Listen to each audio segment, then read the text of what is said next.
4 bürcün ov zamanı başlayır. Yəni siz hər şeyi öz əlinizə alacaqsınız və istədiyiniz dövrü idarə edəcəksiniz.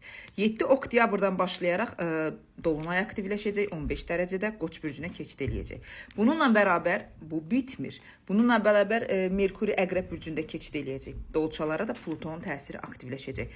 Qara ayın hələ ki biz təsirində olduğumuz üçün, səmada qara ay təsirində olduğumuz üçün 4 bürc davamlı şəkildə Mars belə deyim də noyabrın 4-ünə qədər Əqrəb bürcündə aktivləşdiyi üçün 4 bürcü sürətlənməsi və belə deyim də məncilliyini, egoistliyini yüksək səviyyədə aktivləşdirmək üçün böyük bir qapılar açacaq.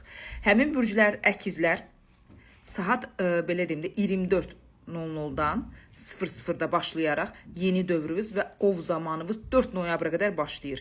Digər tərəfdən xərçənglər 02:38 tarixi sizin ov zamanınızla qapılar açılır. Şirlər 05:17 tarixindən sizlə başlayır. Qızlar 07:08 tarixindən, yəni belə deyim də İş istəyirsiniz, işinizə doğru fokuslanacaqsınız. Şəxsiyyətlə əlaqədar idarə olunma vəziyyət istəyirsiniz, bunu bacaracaqsınız. Və ən əsası bilirsiniz nədir? Böyük bir dəyişikliklərə risk edici şəkildə təsir edəcək. Çünki bu dolunay şiddətli dəyişim dolunayıdır. Başa düşürsünüz, yenilənmə ayıdır. Bu zamandan istifadə edərək ən çox da bu 4 bürc yeni bir kanal özünüzə aça bilərsiniz.